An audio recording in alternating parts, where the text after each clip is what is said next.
This is Lisa M. Evans, author of Emotions Personified and Rich Man's Song on Jerry-Royce Live.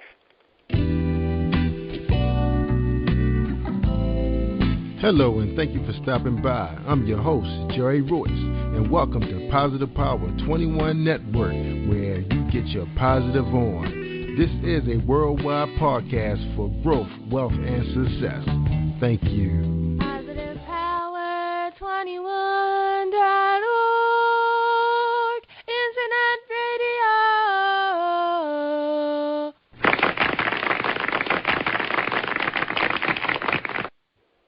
Thank you, everybody, for joining us, and welcome to Jerry-Royce Live on Positive Power 21.org.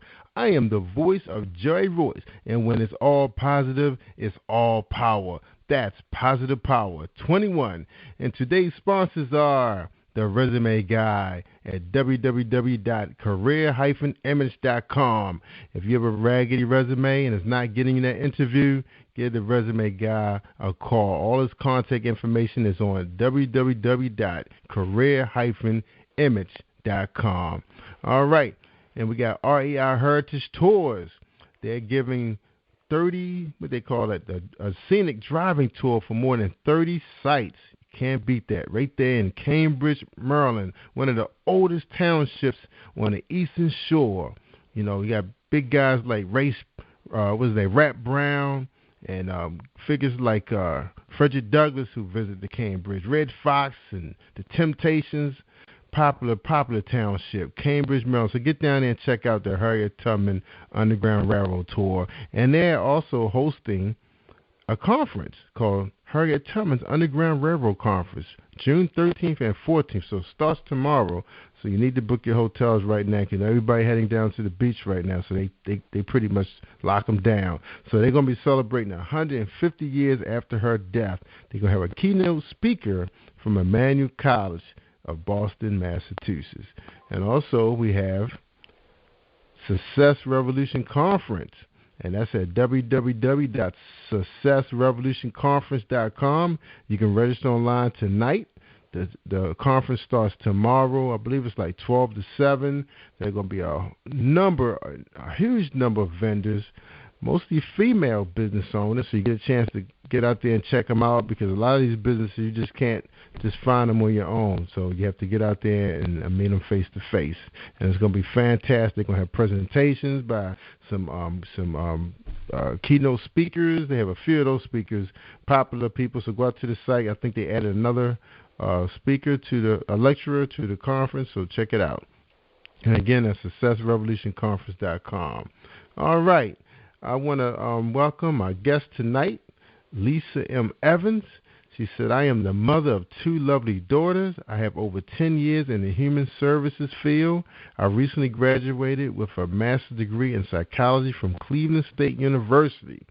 I started Marquise Publishing in February 2003 to fulfill a dream of becoming a published author. I wrote my first book about a lonely hat at the age of 6. My first published book, Transforming a Pear into an Hourglass, A Journey from Fat to Fit, was a self-help book about my own personal experience with yo-yo dieting and weight loss. My second published book, Emotions Personified, is a collection of poems I have written from age 14 to the present. The second edition is now available. She said in January 2013, she decided to relaunch Marquise Publishing and plan to publish other authors. Wow, that is fantastic. Well, welcome to the show, Lisa M. Evans. How are you doing tonight? Oh, I'm doing great. Good. Glad to have you on the show. So what's going on in Cleveland? I know we were just chit-chatting about Baltimore taking your team. You know, you're not mad at me, are you? Oh, no, not anymore. We're all right. It's going to be our year this year. That's right. I like that. I was really cheering for you guys. We had just won the Super Bowl, so I didn't really, act like a maniac last season. I didn't want to be selfish, so I kind of was rooting for you guys. I really liked that young quarterback, Brian Hoyer. It was too bad he got hurt, and I'm just unhappy about the fact that I didn't give the coach a chance. But that's the nature of the NFL. What have you done for me lately, right? Right. That's right. All right. Well, we got you on the show. We want to talk about these books you have. I know you have Rich Man's Song and Emotions Personified Second Edition. So let's talk about Rich Man's Song. Now, what made you decide to publish a children's book? Well, I actually wrote this book back in 2005, and it was just I like to draw, so I figured I started, drawing, and my daughters were young at that time, and I wanted to kind of give them something that would teach them a lesson about materialism and being rich, because it seems like, nowadays a lot of kids are more focused on having things, and family and friendships are not really seen as valuable as far as, riches. It's more popular to have money than it is to have solid friendships and a good family. So that is true. I decided to write something, a little cute something for the kids to just reinforce how having family and having friends is more important than having money. That's right. Now, is a lesson? It's a lesson or a message in that book? Yeah, it's basically about a man called Mr. Rich, and he's a wealthy man, and he really doesn't have a giving spirit. He doesn't feel like it's his job to give, and he doesn't believe in having love, or he feels that the only love is money, until he meets another family that's really not very rich, a modest family, just making ends meet, and he's kind of jealous of that. So as the story goes on, this family gets into trouble, and Mr. Rich has a change of heart, and he decides to help the family out, and in turn, they develop a friendship. Wow. That's a good lesson there. And kids are a little out of control right now. I mean, everybody expecting to have an iPad, a cell phone, smartphone, not just a cell phone. You get them free now, but they want a smartphone.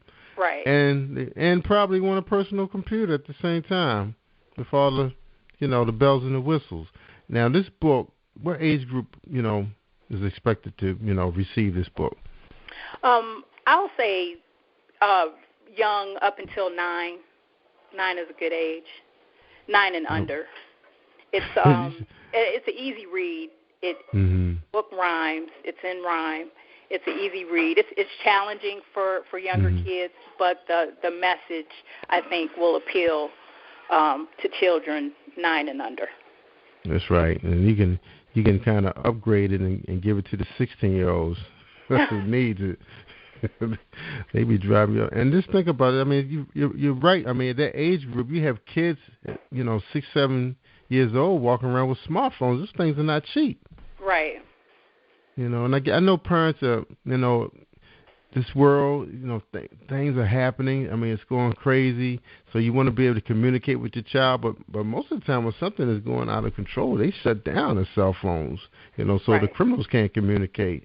But I guess it gives you kind of some form of security, knowing that you think you can reach your child in case of emergency. Most of the time, they don't even have the phones on. When I be trying to call them, when you need them, they don't know. Yeah. So, they know what they're doing. So, okay, and kudos to you for releasing a publication like that. So, how are you marketing that book? I mean, I know children's books are not that easy. I mean, you got to be really creative when you market the book. So, what are some of the ways you're marketing your children's book? Well, right now I'm having friends with kids kind of read it for me to get reactions from the children. We're going to start video recording the kids' reactions, something I could post on website and on my YouTube channel. We are trying to look at going to daycare centers, and since it's summertime, some kids' activities. A lot of kids will be having activities like fairs and things, so we're going to be going to those. And also we're going to try to get into the schools to get on the new school year's reading list for kids. Right. Yeah, very creative. Now, yes, I saw well, I have young children. I remember going to the libraries, and the librarians actually have a list of recommended reading. How difficult it is to get on a list like that? I mean, what's the challenges? Well, some of the challenges are if you don't have the right distribution, which is another thing that I have to work on, because libraries and schools go through specific distributors in order to get books, like the Scholastic list and the Golden Book list. You know, there's certain children's book. Horn Book is another children's book list, and those are usually where teachers and librarians, that's where they go to get the book put on their list. So it's going to be a lot of just pounding the pavement, and, you know, locally it's sometimes easier because the libraries like to focus on local authors. So, you know, I have to actually just go talk to the librarian and, you know, see if I could do a reading or something for kids. That's right. Hook up with the directors. Yeah. Yeah. Cause my brother actually works for a library on the Eastern Shore, and I know everything goes through the director. You know, because they kind of almost operate kind of independently from one another. So it just depends on who's operating and what their take on what they like to do. Because I think they do plan events. Because I think the library, they want to get close to the communities, and I think they are welcoming. So it's just a matter you just, you know, take an initiative to go visit and talk to them and show them your product. So that is very good. Wow. So you're an artist at the same time and a writer. That's unusual. Sometimes you can't find those two talents together. Good for you. All right. Now, also, you had some challenges dealing with weight loss. So what was going on with the weight loss? Tell us about that, the challenges there. Well, the challenge for me was pretty much getting started. I consider myself to be a bit of a procrastinator, and the whole weight loss journey and trying to find the right combination of diet, exercise, and sleep to try to get the maximum benefit without killing myself. So I just wrote this book, Transforming a Pear, which will be released later this month. Just kind of going back to basics, you know, proper diet, get plenty of rest, you know, get some exercise in, but not to the point where you're killing yourself and, you know, doing too much and ending up being hurt. Because a lot of times when I did start, I would start too high at a level, and I would end up injuring a knee or an ankle, and then I wasn't able to work out like I wanted to. So it just talks about different struggles. And to me, weight loss is more mental than it is physical.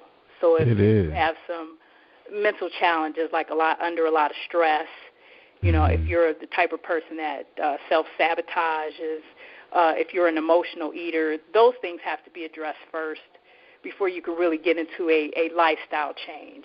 That's so this right. is more than just a fly-by-night program. Yeah, and you hear a lot about that. When people are not in a good place, it's kind of hard for them to be focused on weight loss because if they're an emotional eater, like you said, they're not really thinking about the consequences, you know, putting on the pounds, the bad food, watching the calories, all that stuff just goes out the window. Now, how long did it take for you to discover that it's a connection?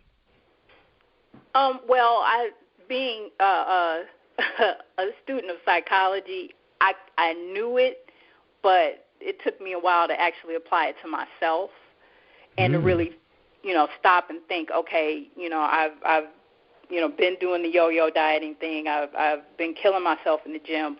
What's really going on? So I had to kind of just stop and take a good look at where I was emotionally.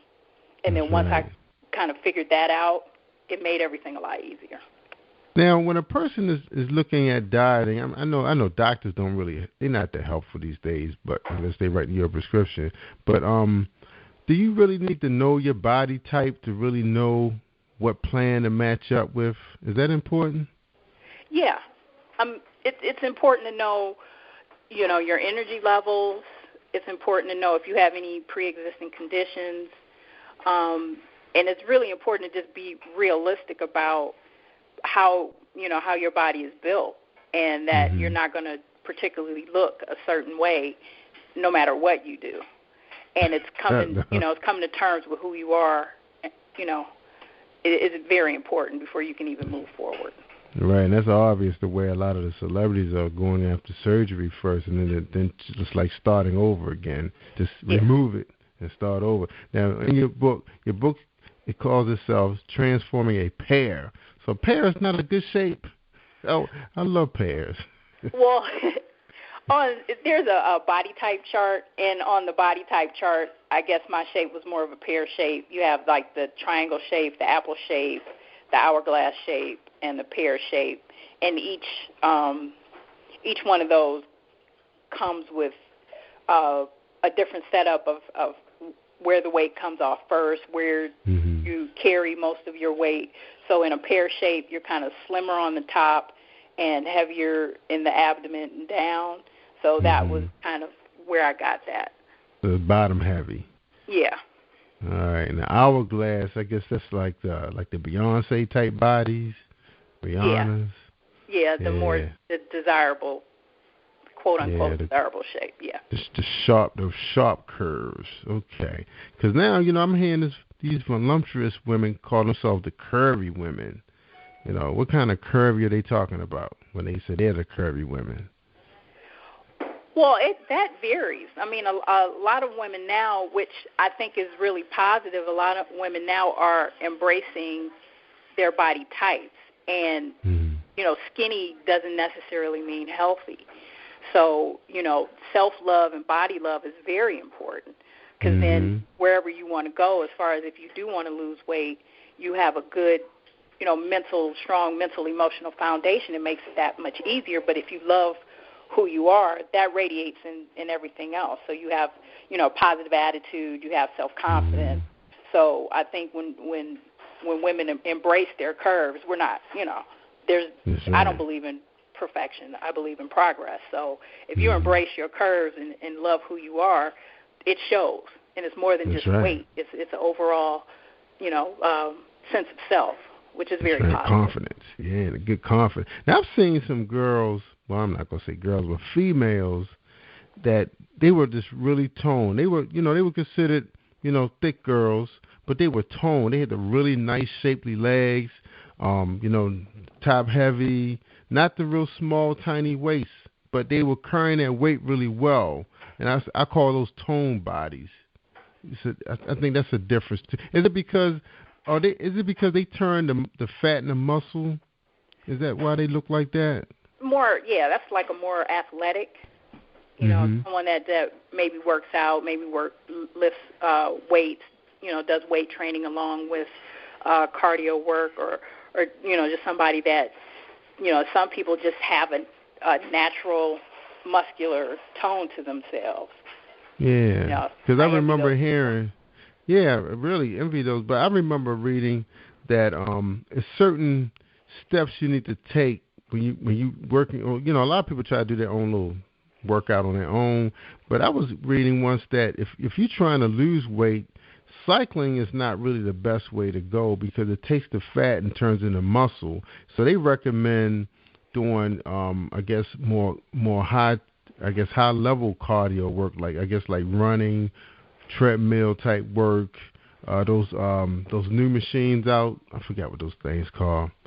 They recommend those for total body weight loss. How you feel about those kind of machines?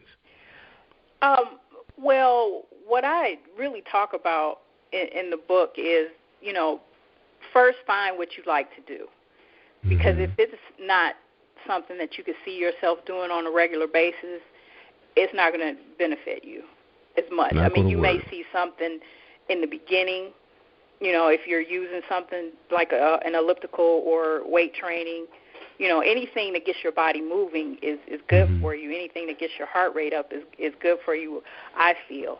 And if you're talking about like a lifestyle change, this is something that you have to incorporate in your life. So you really have to ask yourself, is this something that I can see myself doing long term, or is this just a quick fix? So I'm going to, rush to the gym and jump on these machines for a couple of months, lose some weight, and then go right back to, what got me in, me in overweight in the first place. So temporary fix. Yeah. Yeah. Now, did you incorporate like dieting tips, like calorie counting or low animal fat diet, high vegetable fat proteins, that kind of thing? Do you get into that? Yes, I do talk about proper nutrition, processed foods, and how dangerous processed foods are. I talk about clean eating, which is basically eating things as close to their natural state as possible, fruits and vegetables, lean meats, for people who do still consume animal products. And I do talk about vegan diet also. Okay. So are you a vegetarian? I'm a vegan. Vegan. So vegan is what you do, fish and chicken? No, vegan is no animal products whatsoever. So no dairy, no meat, no fish, no butter, no yogurt, none of that. No yogurt? Oh, that's my favorite. Wow, that is a very strict diet. So what are you replacing it with that's so, that's fun and colorful, that makes you excited to, it's lunchtime, 'cause you know how we feel, as animal eaters, how we feel about, running the Subway or one of these Mexican grill places. So what gets you excited at lunchtime? Actually, I can eat every vegetable, fruit, grain, beans, seeds, nuts. I mean, it's the standard plate. All you do is you're just taking the meat off and you're just increasing your side dishes. It's pretty much what it is. It's really not hard. It's not salads and carrots and birds eat. It's you get to eat. Rabbit food. Because I'm gonna tell you, Lisa. I have a new coworker, and she's slim. She's not like the type I like, but she's pretty girl or lady. And I was watching her just nibbling her she had a little sandwich bag with her little nuts and raisins. I could hear her crunching on them things. I was like, wow, she having a good old time crunching those things. But she still looked hungry, and she looked underweight, for one. She reminded me if she did take on, I guess, a little bit more, I forgot what because my cousin is a vegan, and it's something that he eats to keep his weight on, because he's not slim at all or toned, but he doesn't eat animal protein at all. But I forgot, maybe he said it was pasta. He does a lot of pasta. What happens if a person doesn't look like they're taking in enough of anything? They don't look healthy. They look too small. Her head looks too big for her body. And well, there's some people who are just built like that, so whatever they eat. But then sometimes that is a sign of just being undernourished and not eating enough. And I think that's where, I also talk about, loving yourself, because the society puts such a big strain on women and their appearance, and sometimes we tend to just go overboard with it. And I don't want to live an existence where I'm not happy and I'm constantly depriving myself of joy. So, I kind of feel bad when I see someone just trying to maintain a certain size or a certain weight, and they're just unhappy and, in lack and deprivation. That's a sad way to live, and I want to encourage women to love who you are. And if you want to be healthier, go for health. Don't go for being thin. Go for being healthy, because it's a totally different mindset. It's a totally different approach. You feel better about being healthy as opposed to trying to fit into a mold that, average women, we don't fit in. We're not, 6 foot tall, and those women that we see on TV, they're like 6-7 feet tall. So their bodies are built differently. They're slender. And the average woman, you're not going to fit into that mold, and why try? Be happy, be healthy. It's going to show up in your life. You're going to feel better. You're going to have more energy, and the weight will come off the happier you are inside. Right. Deprivation does not make a happy person. That's right. That's true. And you're right. Some people's body types are just difficult. My daughter is very tall. And I know my wife said, I was your size when I was your age. Because my daughter, she loves to eat. I mean, she just eat up everything, loves sugar. But she dances, she does taekwondo, so she's pretty, and then she walks pretty good distance, home from the bus stop. So she's pretty active right now. And I'm telling her, when you get to college, things going to change if you're not still doing what you're doing now. But she is slightly built different than my wife. My wife is more... and I remember her from years ago. Even though she was slim, she still had a small waist with the hips. So you can kind of see a difference in their body structure. And she does she loves pizza and spaghetti and things like that. But it's like you don't see no signs of anything happening right now. But I'm just wondering, when will it change? Yeah. In your opinion, when will it change? Well, I tell my oldest daughter just turned 18, and I tell her, well, this, you go through puberty, but once you hit 18, pretty much that's your adult body. So you have to be careful of how you treat that adult body, because as you age, your metabolism slows down. Mm-hmm. Your hormones change. Especially, once she gets married and decides to have children, that's a whole nother factor that changes. That's right. So it's important that we teach our daughters, we teach our sons, we teach our children how to eat well when they're young, so those habits just stay with them as they grow up and they won't have problems. Because even if you can eat everything is not good to eat. Too much processed food. I mean, there are things that look like food, but when you look at the ingredients, there's not a bit of food in them. And, right. That's what processed food does. It's not really food. It's just processed things that are, created and to look and mimic food and taste like food, but it's not real food. And over time, when you keep putting those things in your body, it's not, healthy. I mean, we have high rates of high blood pressure, diabetes, things like that, and especially in our community, where proper nutrition is very important. So even if you can eat it and it doesn't show up in weight, it doesn't necessarily mean that you're healthy, and it doesn't necessarily mean that that's good for you. Yeah, because I remember at least when I was young, growing up in the 70s, man, we did a lot of Murray's steaks and hamburgers. Especially during the summer grill time. My mom used to do her, she had her share of taking ground beef and making them to those ghetto burgers, they used to call them, with the green peppers and the onions. But we did a lot of burgers, a lot of spaghetti. I remember we used to do a lot of we did fried fish every Friday. She did make a homemade macaroni and cheese, but I didn't like that, so I liked the processed version from Kraft. And we kind of grew up pretty healthy from the 60s to the 70s, into the adults in the 80s. And I'm just like you talked about processed food. I guess the scientists are just a little bit more clever now, so we have to be careful. To be careful. Not the same stuff. Wow. And, you get confused as an adult because, I know what I was used to, enjoy. I used to eat a lot of cereal. I used to eat half a box of cereal probably in one day myself when I was 16, 17 playing sports. And all that has changed. It's not really that nutritional as it used to be. And we used to do a lot of the sugary stuff like, Pebbles, what's that, Fred Flintstones, Fruity Pebbles, and cornflakes with sugar, a whole half a cup, Kool-Aid. Man, we drink that. I don't remember really drinking fruit juice. I think it was just Kool-Aid with all the sugar in it. Time has changed. You have to be serious as parents. You're right. Yeah. You're right. All right. Okay.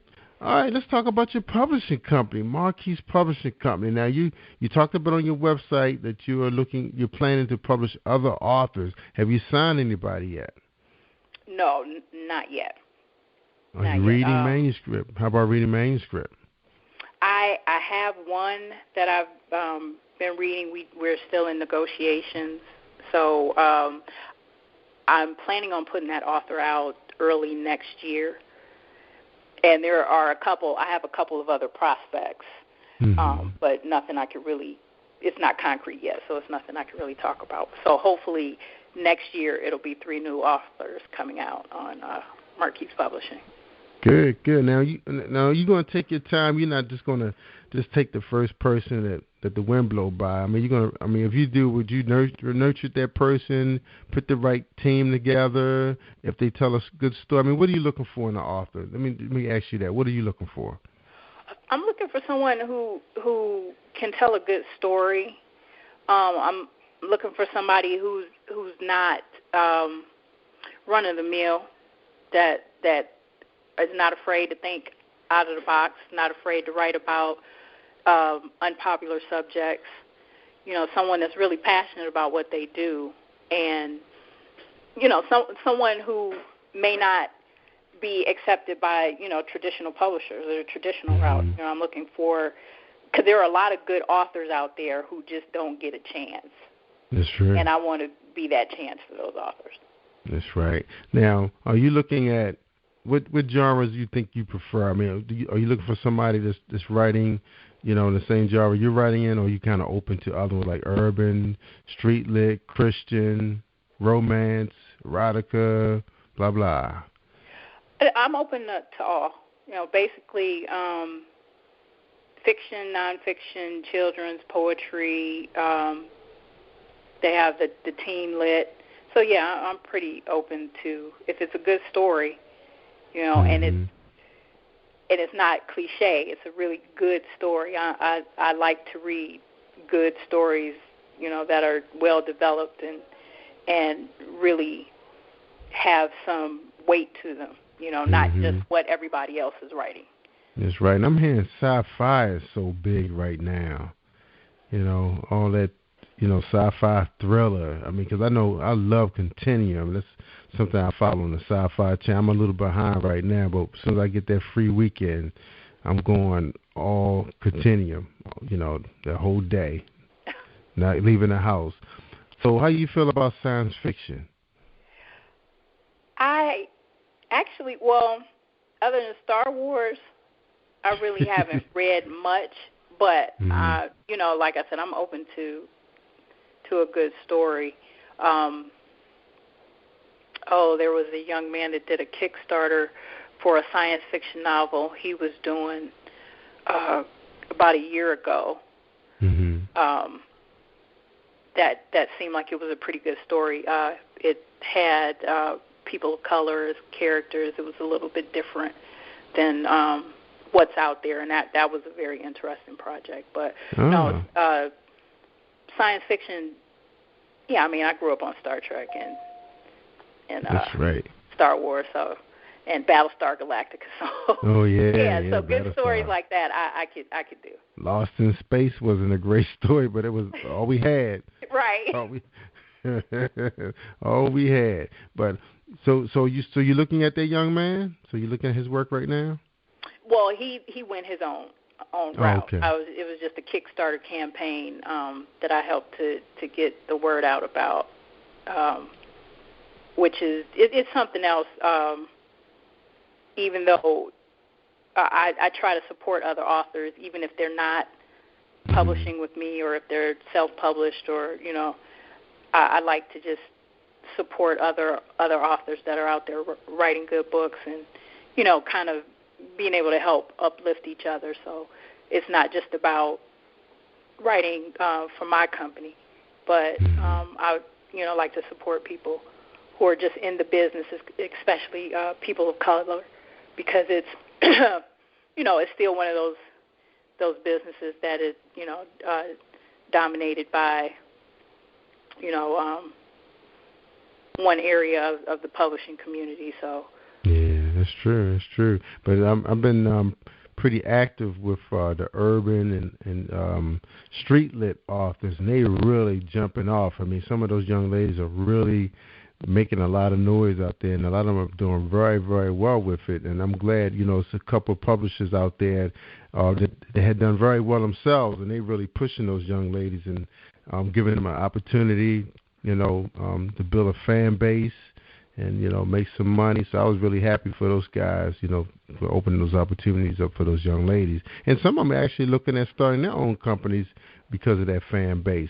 Now, speaking of that, you mentioned on your site that your biggest challenge was to overcome your shyness and your awkwardness, in social situations. So what that mean, going out in public, trying to brand your business, marketing offline? I mean, where are you having your most problems at? Yeah, that's a big thing for me. It's just coming outside of my comfort zone and just letting people know that I'm here and what I do and what I'm passionate about, and learning the whole rules and regulations of social media, because it's still a level of connecting with people, but in a different way. Because when I first started out some years back, it was a different ball game for publishing. It was more, you had to appeal to the trade and to the traditional routes of publishing in order to be looked at as legitimate. And now, you build a following, and you can write a book and you can go from there. It's not so much the traditional route. And my challenge is trying to maintain a bit of the traditional and incorporate, what's going on today to kind of just build a more solid foundation for Marquise Publishing. That's right. And, and so many people are picking up Kindles, people of color, picking up Kindles, spending time at the libraries. I mean, some of the things we used to hear about, if you want to hide information from people of color, you just put it in the library. I mean, we love social media. So you put together the two, and man, it's a domino effect going on now with our people. We love it. Yes. We love it. So I think that's one of the things they were afraid that was going to happen. Then back to your company. Are you studying? I know your major was psychology. Yes. Are you studying? Are you picking up any workshops? On accounting. Building databases. Writing what's the press releases. So what are you doing outside of just your writing that's going to help build your business? Well, I have been doing press releases, and I am working on trying to do a mini book tour. I want to start off doing, some book signings for Rich Man's Song and Emotions Personified, and hopefully the second edition of Transforming a Pear into Hourglass also. So, trying to just get into networking,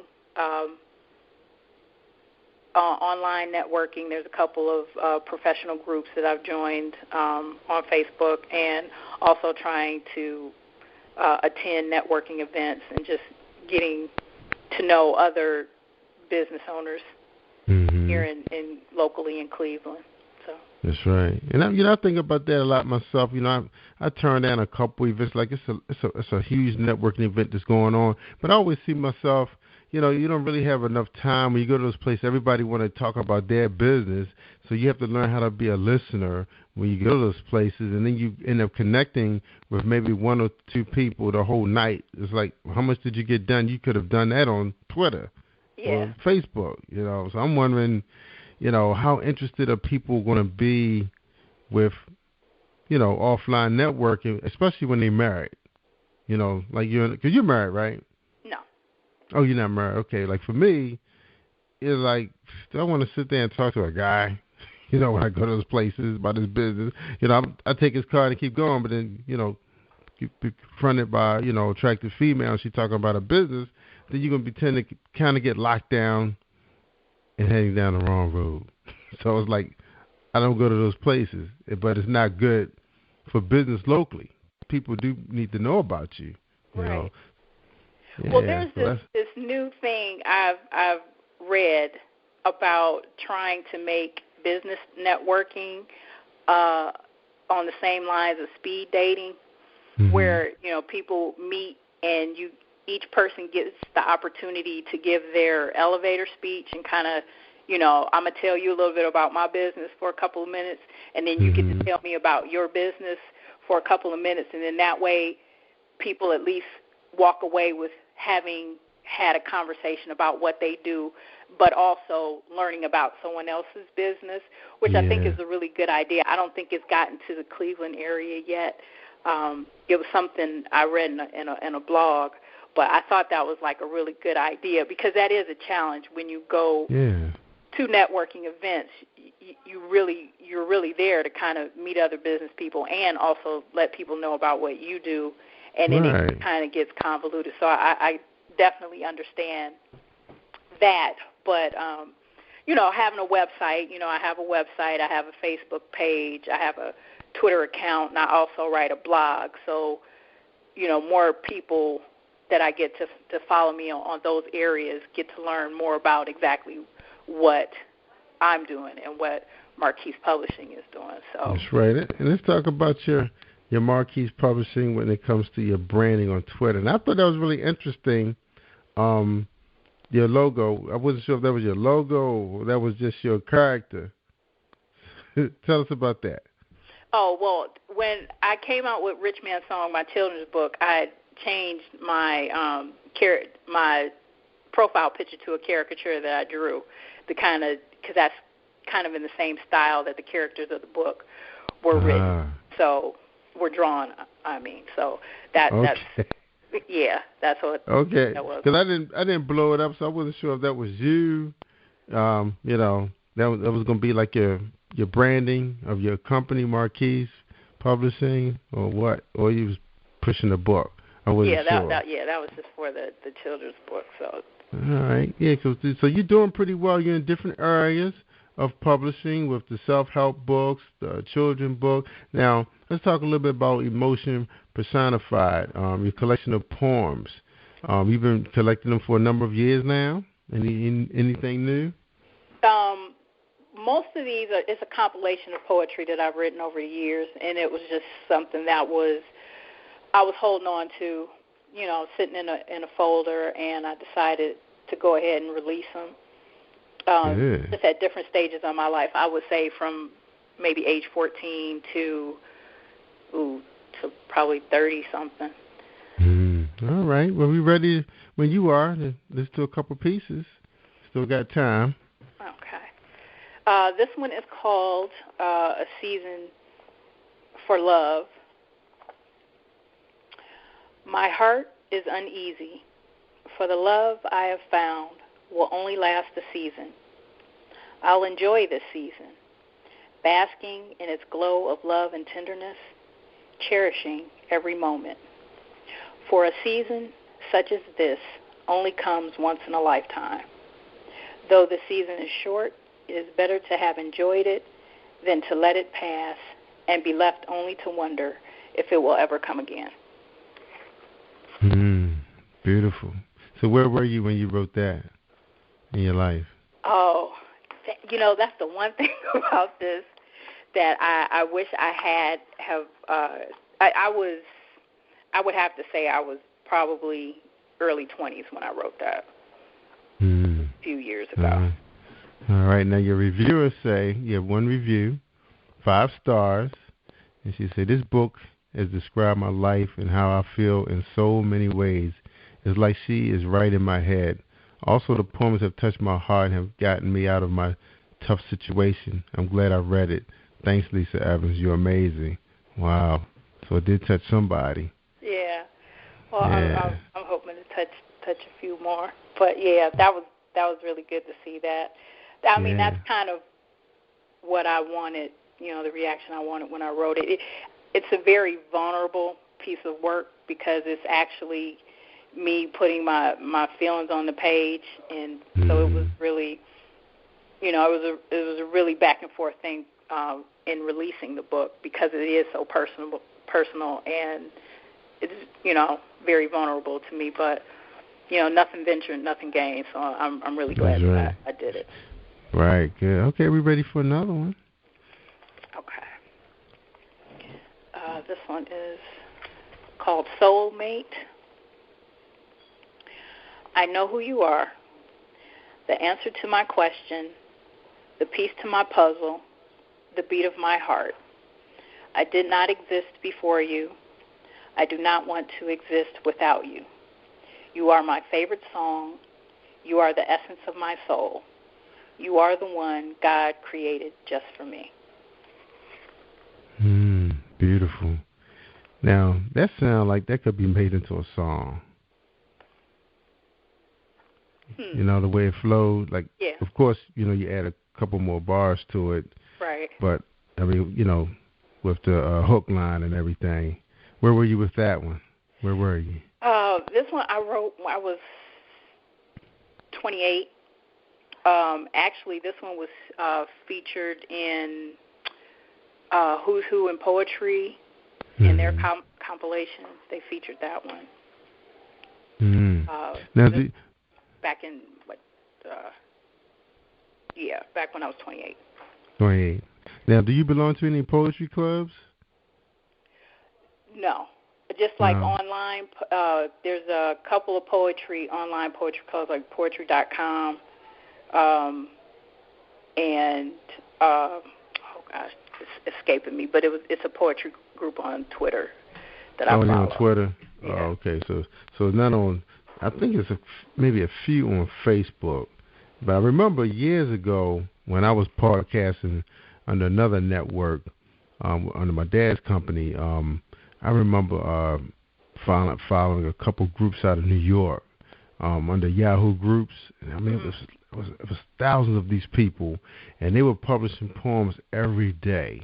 I think I was in 2 groups, and I started inviting some of them to come on to read. And, I mean, they were so enlightening. I mean, such great readers.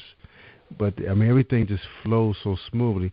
New York seems to be the place for those kind of cafes.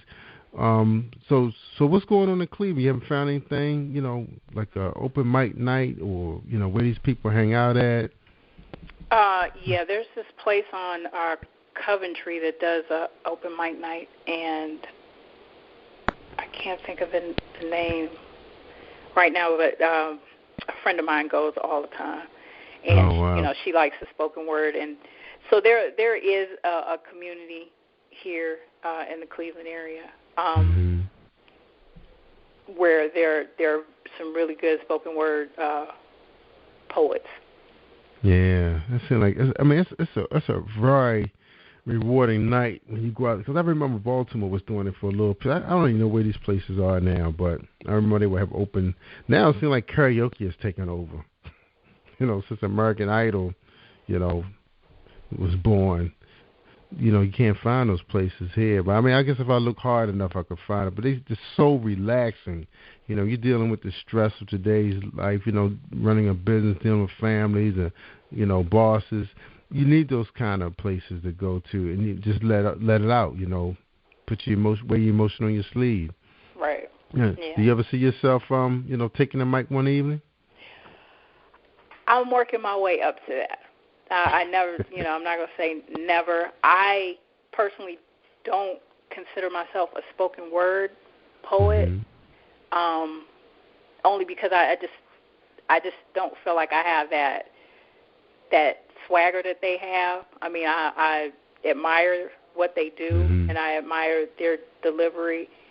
And, I mean, I could stand there and read it, but, I don't think it would have the same impact as someone, like a Eris Dyson or Lisa Misunderstood would have. So now everybody has have their own style. I mean, I listened to Alicia Keys, and she was really laid back with her. I mean, she had the the music playing, and she was just feeling the vibe. Everybody it was kind of like an Erykah Badu thing happening. Everybody not gonna go out there with the Sister Soldier type stuff.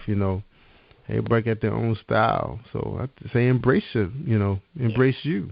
Do it. But I wouldn't mind. I wouldn't mind standing and reading. If someone wants to hear it, I will have no problem with speaking it. That's right. However, Get it comes yourself a out. nice soundtrack. Yeah, get a nice soundtrack, and Just let it go. Let it go. I love it. I mean, I love listening to it. I might work hard and try to find me I know there's probably a couple of them up in D.C. It's probably it's going off right now, but I'm going to work on that. Yeah. But I appreciate it's still pretty big in colleges. I know, the Cleveland States, they have their poetry society, so it's still,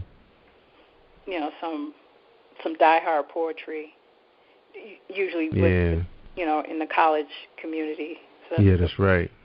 Yeah, and that's when I discovered the different styles when I was going to community college. I had found one, but when I went to a 4-year school, I don't really remember any groups going on at that university. But I'm sure there were. I know Coppin State University was real nearby. Morgan's really not that far, maybe 30 minutes. I'm sure there's some stuff going on there. I used to DJ on those campuses, so they had everything happening. Wow. So you have one more piece for us before we end the show? Okay. This one is my most recent one, and it's called Life is a Gift. Life is a gift. Every day should be like Christmas, not just December 25th. Though we choose to sit and watch it go by aimlessly, living vicariously through reality TV, taking for granted how precious each breath we take is. Your soul only gets one vessel to dwell in. We take better care of our possessions than our persons. But when we break down and the warranty runs out, there's no replacement. We are one of a kind, limited editions, crafted by the master craftsman, a purposeful being with a purpose for being. So find your purpose, your passion, and live each day brand new, for life is a gift. Wow. The message right there, it sounds like Ralph Marston, giving advice. Go out there and do it. Just don't sit down and spend all your time watching reality TV. Take what God has given you and live. Yeah. Wow. That's powerful. That's very powerful. Wow. So when you deliver these, these poems, if you decide to take stage, which ones you think you would take with you? Would it be the ones where you was kind of going through something at the time, or something that's more living? What would you think you'd be armed with if you did take the stage? I think a little bit of both, kind of something that I've gone through, because it could, touch somebody else, and then, something about, taking life on life's terms, and That's right. making the best of what you have. So I take a little bit of everything with me. There you go. Time to share. Time to share. All right. I appreciate you being here. Thank you so much. And I wish Marquise, and I wish Marquise Publishing everything it deserves, and I know you're gonna have a good time, meeting people in the process, and and growing as a businesswoman. So much to learn out there with, the social media thing. Nobody really has a hand on that thing yet. I don't think they will ever will, but it's going to be fun. Yeah. Trying to, just embracing it right now, and it's just been so exciting to me, just meeting, people like you. I mean, you'd be surprised the people. I'm meeting people who are just being released from prison, who changed their life around, people who once was drug dealers, now motivational speakers and ministers. You just be surprised. It's just so powerful. I'm just so blessed that God has graced me with this power. I just love it. I just love it. And thank you so much for sharing yourself with us on this network. Oh, thank you for having me. It was a pleasure. I enjoyed it. Yeah, that's right. When you get some artists that's ready to be released, come to us. If, when you're ready to release your next book in July, you want to come on, talk about it. Just shoot us an email. Okay. Well, not maybe an instant message be better. Right. People react quick. People tell me I didn't get the email. It's like I sent it to you. So now I'm finding out it's like you got to send an email and you got to do the instant message at the same time. Right. Isn't that crazy? Yeah. Too much communication. And nobody picks up the phone anymore. Nope. You know what's funny, Lisa? And I'm gonna let you go after this. Somebody actually sent their phone number for me to call. I'm like, what? I got to call them? I want to talk to them. I want to work for the show. That was crazy. I couldn't believe it. They put those numbers in the instant message, most of the time. And people seem like they're more private with their emails than their phone numbers. Right. Because I was like, okay, can you send your email? What you want my email for? But then, and this is another person, she wouldn't give me her email, but she gave me her phone number and said, call me. I want to talk to you. It's like, I want to talk to you. I'm ready to go to bed. It's crazy. But, because you can have the last few seconds before you close your eyes and send a message real quick. But do you really want to pick up the phone and talk to somebody? Yeah. It's like invading your precious time. Right. But anyway, that was my little take. But I appreciate you coming on here. And everybody, please support her. We have a great audience. They're checking everybody out right now. This is your time to brand, your time to shine. God has released this power to all of us, so let's just do what we got to do and work hard. Nothing comes easy, right? No, it doesn't. That's right. And you take care of your girls, and we see when the next book is released, okay? Okay. Thank you so much. All right. You're welcome. This is Jerry Royce live on PositivePower21.org. That was Lisa M. Evans with Marquise Publishing. Check out on Facebook, Amazon. Support her. And we appreciate you guys. So look for that replay. Coming soon. Thank you, everybody. Have a good night. Thank you for tuning in to the Positive Power 21 Network. Team 21 would like to thank you all for tuning in, and please spread the word and tell a friend. This is Jerry Royce at Positive Power 21, where we get our positive on.